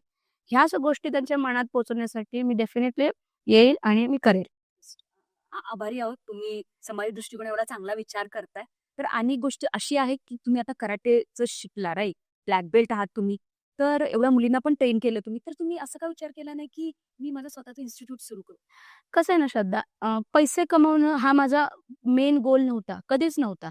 तो घराच्या परिस्थितीमुळे मी साइड बाय साइड पैसे कमवून मी माझं एज्युकेशनचा लोड वडिलांवर नको. कारण आता बहिणी मोठ्या झाल्या, त्यांच्या लग्नाचं वडील बघणार की माझ्या एज्युकेशनचं बघणार. जर मी पप्पांवर डिपेंड राहिले तर पप्पा म्हणतील, "कमी खर्चामध्ये काय होईल ते एज्युकेशन कर बाळा," असं म्हणतील. पण मला माझेही ड्रीम्स करायचे होते. मग ते मी पप्पांना सांगितलं, की मी साइड बाय साइड इन्कमही करेल आणि साइड बाय साइड माझी डिग्रीही करेल. अशा दृष्टीने मी पप्पांना इकॉनॉमिकली कुठल्या गोष्टीचा मी त्रास दिलेला नाहीच आहे. आणि पप्पा नेहमी आता सुद्धा माझ्या पप्पांना तर मी विचारलं ना, तर रेखाचा कधी मला काही त्रास झाला नाही. पोरींनी समजून घेतलं. कारण घरात लहान असल्यामुळे समजतं ना, मोठी लोकं काय बोलतात, काय नाही. माझ्यानंतर माझा छोटा भाऊ होता. त्यामुळे मी आणि आमचा भाऊ आम्ही बाहेरच असायचो. सगळ्या मोठ्या बहिणी आणि मम्मी-पप्पा ह्या सगळ्या गोष्टीचं डिस्कशन चालायचं. तर ह्या सगळ्या गोष्टी आहेत ना, खूप म्हणजे माझ्या आयुष्यात इम्पॅक्ट झालेल्या आहेत. हं. हां, म्हणजे तुमचं तुम्ही जास्त पैशाच्या दृष्टीने न विचार करता, की जेणेकरून मला अजून मुलींना ट्रेन करून मी शाळेमध्ये जाऊन तसं तुम्ही शाळेमध्ये शिकवलं हो, वगैरे हो. त्या गोष्टी त्या इन्स्टिट्यूट उघडून मला फक्त तिथं स्पोर्ट्स शिकून मेडल मिळवणं हे महत्वाचं नाहीये.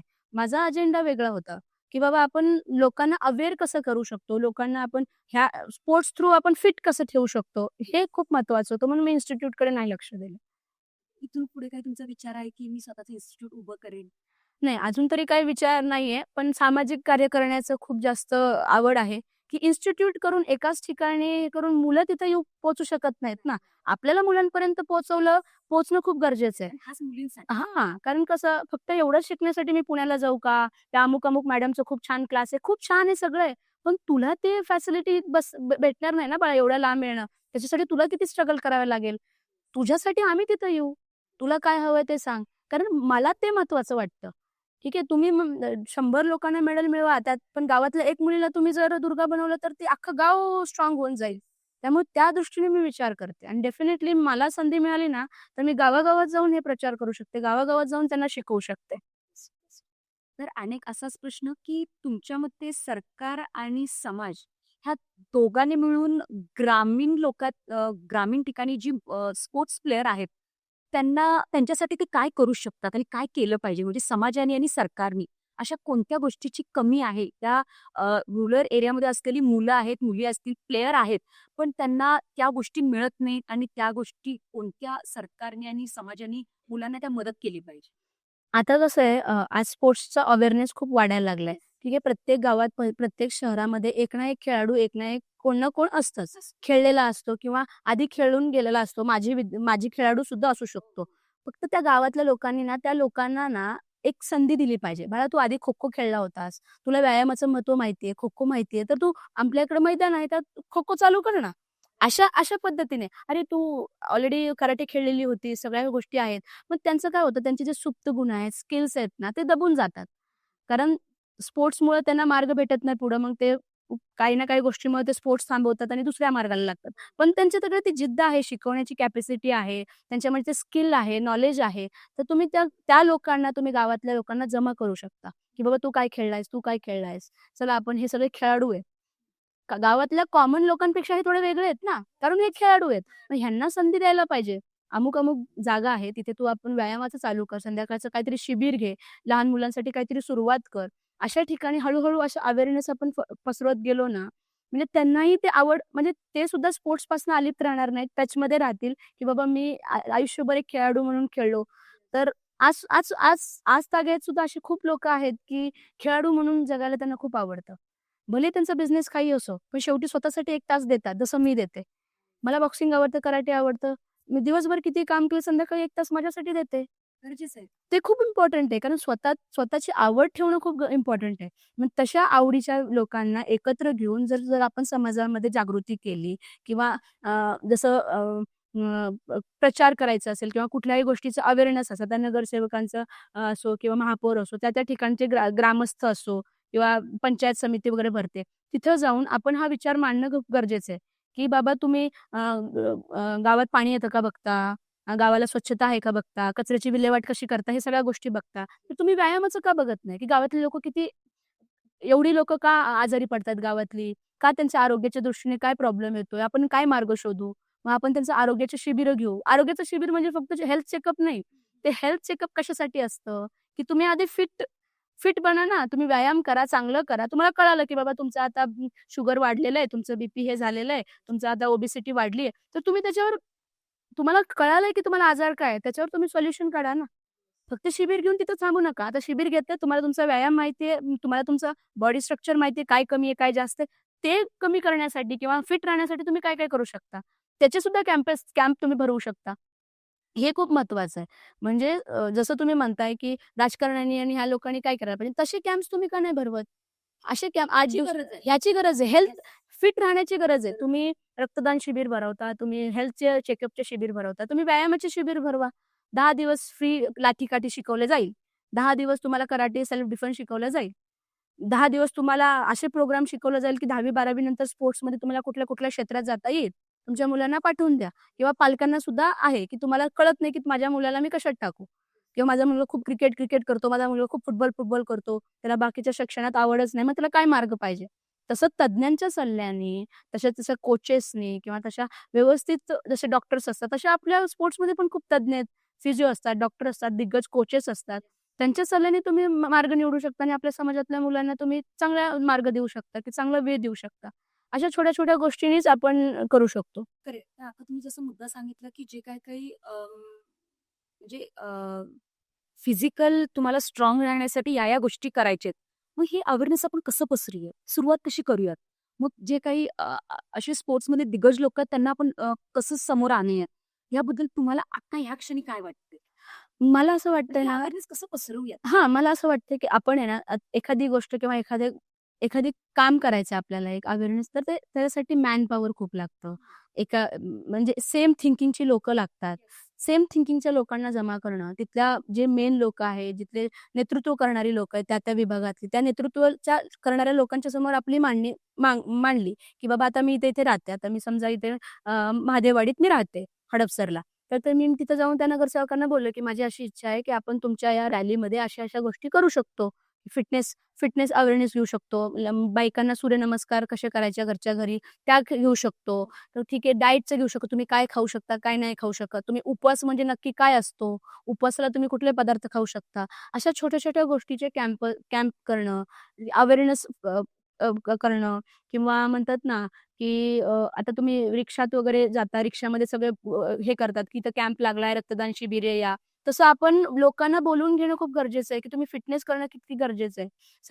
सकाळी उठणं म्हणजे त्यांना रिॲलिटी दाखवणं खूप गरजेचं आहे, की बाबा हार्ट हार्ट अटॅक का होतात? का तुम्हाला थायरॉइडचा प्रॉब्लेम होतो बायकांना? का तुमचे पाय सुजतात? का तुमचं अरे माझं लयच वजन वाढलंय 30 नंतर. अगं वाढणारच कारण तुमचं खाणं, तुमचं सिडेंटरी लाईफस्टाईल किती आहे? ह्या सगळ्या गोष्टी त्यांना कळणं खूप गरजेचं आहे. त्यामुळे वुमन्स लोकांना ना हे अवेअरनेस की ह्याच्यामुळे तुम्हाला हे होतंय, हे सांगणारच कोणी नाहीये. हेच प्रॉब्लेम आहे. हेच तुम्हाला काय झालं, की उठसूट डॉक्टरांकडे जा. डॉक्टर काय करतो? गोळ्या देतो. अरे मग तुम्ही हे सवयी बदला, तर तुम्हाला हे होईल. आणि सवयी-बिवयी ह्या सगळ्या गोष्टी डिसिप्लिननीच होतात. तुम्ही जर डिसिप्लिन तोडलात, 2 दिवस केलं, 2 दिवस नाही केलं, तर तुम्हाला रिझल्ट मिळणार आहे का?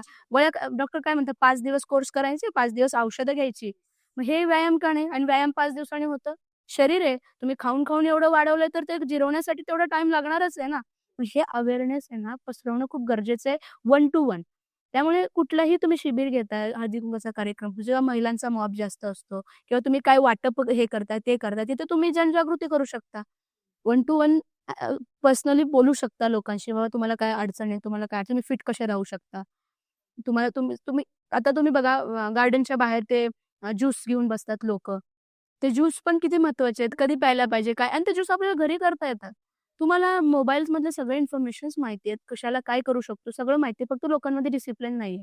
तोच आपल्याला जागा 2 दिवस करतात आणि सोडून देतात. मग नाही होत ना ते डिसिप्लिन.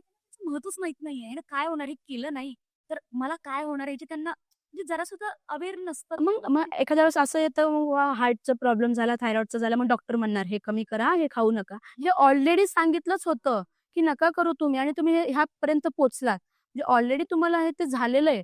मग ह्याच्यासाठी की होऊ नये, कधी पण बघा फिटनेस कशासाठी असतो, की पुढे कुठलीही गोष्ट होऊ नये. त्याच्यासाठी मी आता फिट राहणं गरजेचं आहे. आज मी टचवूड खरं सांगते 10 वर्ष झालं मी आज आजारी नाही पडले. काय होतं? मी फक्त बाळासाठी जे ॲडमिट होते, त्याच्यानंतर मी आजपर्यंत आजारी नाही पडले.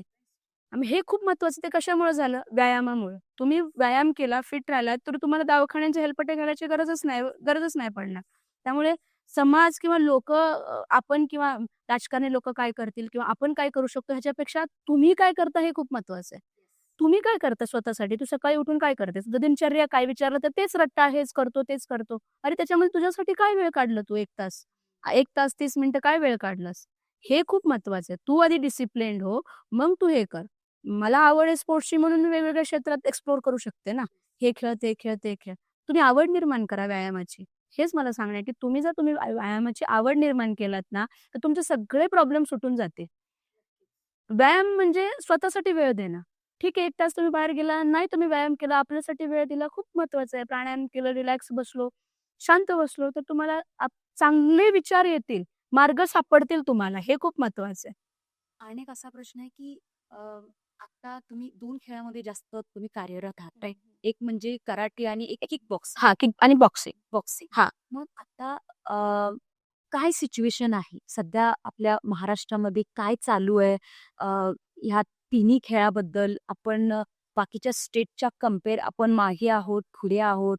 करंट सिच्युएशन काय चालू आहे? आणि त्या गोष्टी समाज किती चांगल्या लेव्हलला हे कार्यरत म्हणजे काम करतंय? तसं तर कराटेचं एवढं अजून मी हे नाही केलं. बॉक्सिंगचं सांगते. काय अडचण हां, बॉक्सिंगमध्ये ना आता सध्या खूप छान चाललंय पुण्यामध्ये. ठीक आहे. जसं जिथून मी ज्या क्लबमधनं शिकली आहे, के-एल-व्ही-एस-पी बॉक्सिंग क्लब, विजय गुजर सर तिथे आहेत. इतकं छान कॅम्पेन करतात ते. म्हणजे मुलांना आपल्या पुण्यातल्या तळागाळातल्या लोकं असतील, ग्राम ग्राम पुणे ग्रामीण असो किंवा पुणे शहर असो, पिंपरी चिंचवड असो, इथल्या सगळ्या छोट्या-मोठ्या क्लब्सला एकत्र येऊन त्यांचे कॉम्पिटिशन्स भरवणं, त्यांना स्पायरिंग करणं, त्यांची प्रॅक्टिस कसं होईल त्या दृष्टीने बघणं. कारण त्यांचा व्हिजनच असा आहे, की ऑलिम्पियन बॉक्सर्स बनवायचे आहेत सरांचे. त्यामुळे व्हिजन जर एका गुरूचं असं असेल ना, तर डेफिनेटली तो सगळं साम, दाम, दंडभेद सगळं एडीच चोटी का जोर लगा के ते काम करतात.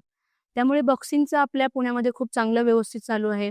त्यामुळे विजय सर त्याच्यात खूप मोलाचा वाटा करतात. मी जोपर्यंत आतापर्यंत पाहिलं तर ते खूप छान करतात. आणि सरांनी आपल्या पुण्यात one of the best club आहे के-एल-व्ही-एस-पी बॉक्सिंग क्लब. तिथे फॅसिलिटी खूप छान आहेत. अविनाश सर आहेत, त्यांना खूप सपोर्ट करतात. त्यांच्या ह्याच्यामुळे आपलं बॉक्सिंग क्लब एवढं पुढं गेलेलं आहे. त्यामुळे पुण्यात तरी बॉक्सिंगचं खूप छान अवेअरनेस आहे.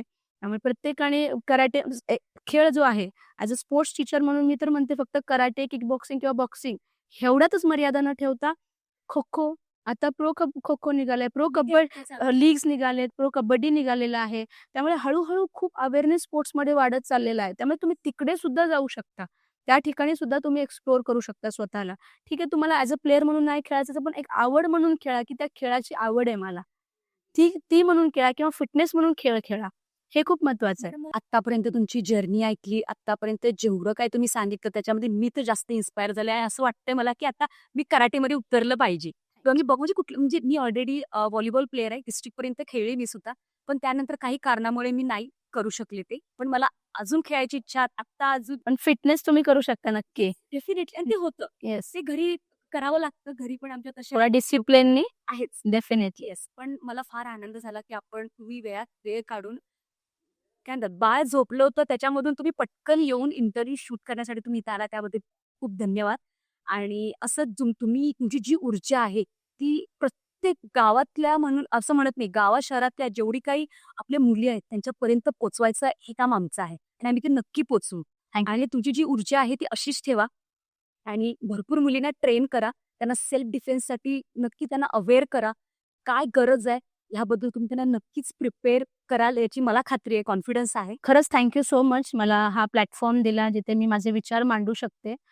टाउनसोल हा असा प्लॅटफॉर्म आहे जिथे स्पोर्ट्स कल्चर डेव्हलपमेंटच्या साठी खूप जास्त लोकं झटतात आणि टाउनसोल ही एक असा ज्वलंत विचार सरणीचे माणसं इथे येऊन आपले प्रश्न आणि आपल्या प्रश्नांची उत्तरं इथे देऊ शकतात आणि लोकांना अवेअर कसं राहायचं याच्यासाठी हा प्लॅटफॉर्म खूप खूप छान आहे आणि तुम्ही मला इथे बोलवलत. माझे विचार लोकांपर्यंत पोहोचण्यासाठी मला संधी दिलीत. कारण कसं आहे, एक स्त्री असते ना घरातली, ती जर शिकलेली असेल ना, तर पूर्ण कुटुंब शिकलेलं असतं आणि एक कुटुंब जर शिकलेलं असेल ना, तर पूर्ण समाज सुधारेल. आणि समाज सुधारला तर डेफिनेटली आपला देश सुधारेल. त्यामुळे थँक सो मच टाउनसोलचे आणि खूप खूप आभार तुमचे, की तुम्ही हे आता रेखा मॅमनी सांगितलं तसं आपला टाउनसोलचं ब्रेनस्टॉर्मिंग प्लॅटफॉर्म आहे आपला विचार म्हणजे जिथे आपण चर्चा करू शकतो. तर त्या चर्चेमध्ये मॅम सुद्धा पार्टिसिपेट होत आहेत. तर तुम्ही सुद्धा पार्टिसिपेट व्हा. आपण तिथे जे काही प्रश्न आहेत स्पोर्ट्स रिगार्डिंग ते आपण नक्की ते सॉल्व्ह करूया आणि स्पोर्ट्स कल्चर डेव्हलपमेंट जो इनिशिएटिव्ह टाउनसोलनी घेतलेला आहे ते आपण व्यवस्थितपणे आपण त्याच्यावर काम करूयात. तर आपण सगळेजण मिळून ह्या इनिशिएटिव्हला सपोर्ट करूया.